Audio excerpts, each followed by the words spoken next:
एक तारीख थी। पति अपनी सैलरी लेकर शाम को थका हुआ घर आया। पत्नी इसी इंतजार में थी कि कब पति आएगा। पत्नी ने उसके आते ही उसे गर्मा गर्म चाय पिलाई और पूछा कि सैलरी आ गई होगी आपकी आज तो।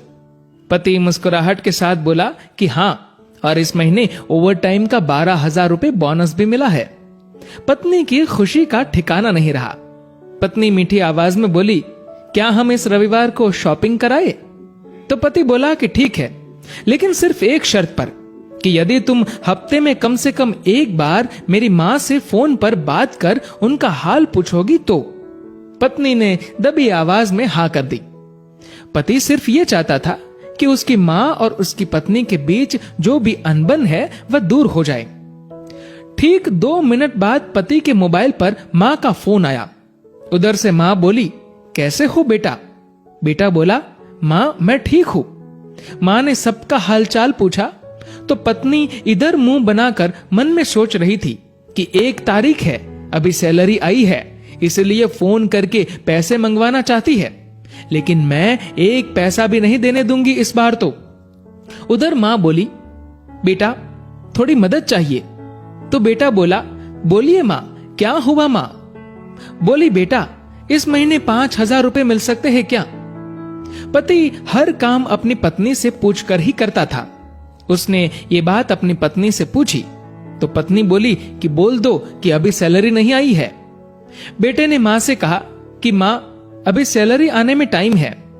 माँ बोली, बेटा कैसे भी करके भिजवा दो प्लीज, हॉस्पिटल में इलाज के लिए चाहिए। पति ने ये बात पत्नी से दोहराई। पत्नी बोली, माँ से बोल दो कि सरकारी हॉस्पिटल में इलाज करवा ले। पति ने माँ को यही सलाह दी तो माँ बोली, बेटा उधर इलाज सही से नहीं होता और वह ध्यान भी नहीं रखते। इस बार तो पत्नी को गुस्सा आ गया और वह अपने पति से बोली कि बोल दो उन्हें कि हमारे सर पर पहले से इतना बोझ है और अब इससे ज्यादा हम सह नहीं पाएंगे, इसीलिए सरकारी हॉस्पिटल में ही इलाज करवाओ। पत्नी के शब्द बिगड़ गए ये बोलते हुए कि वैसे भी 4-5 दिन की मेहमान है। पति इस बार बोला कि ऐसे तो मत बोलो माँ के बारे में। इस बार पति को थोड़ा गुस्सा आ गया, लेकिन मन को शांत करते हुए माँ से बोला, माँ इस महीने नहीं हो पाएगा, इसलिए सरकारी हॉस्पिटल में ही करवा लीजिए आप इलाज।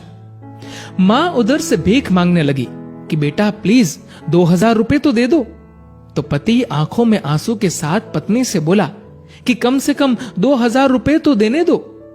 पत्नी गुस्से में थी, लेकिन जैसे तैसे मान गई और बोली कि ठीक है, बोल दो कि 2,000 रुपए भिजवा देंगे कल।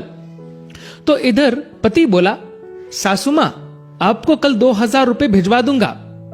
पति के मुंह से इस बार माँ की जगह सासू माँ सुनते ही पत्नी को चक्कर आने लग गई, जुबान लड़खड़ाने लगी, पसीना छूट गया और पति से पूछा कि क्या ये मेरी माँ का फोन आया है? पति बोला, हाँ तुम्हारी माँ का ही फोन है। मैं तो तुम्हारी माँ को भी अपनी माँ ही समझता हूं, लेकिन तुमने कभी मेरी माँ को अपनी माँ की तरह समझा ही नहीं। पत्नी इस बार जोर से रो पड़ी और फोन में माफी मांगने लगी कि मुझे माफ कर दो माँ, मुझसे बहुत बड़ी गलती हुई है। तो उधर से माँ बोली, बेटी यदि सिर्फ एक माँ का दिल दुखाया होता तो माफ कर देती, लेकिन तुमने तो आज एक नहीं बल्कि 2 माँ का दिल दुखाया है। यदि आज मैं तुम्हें माफ भी कर दूं तो भी ऊपर वाला तुम्हें माफ नहीं करेगा। दोस्तों, ऐसा माना जाता है कि अगर ऊपर वाला भी माँ का कर्ज चुकाने आ जाए तो वो भी कंगाल हो जाए। एक माँ खुद मौत के मुंह में जाकर जिंदगी को जन्म देती है। उस माँ का सम्मान करे।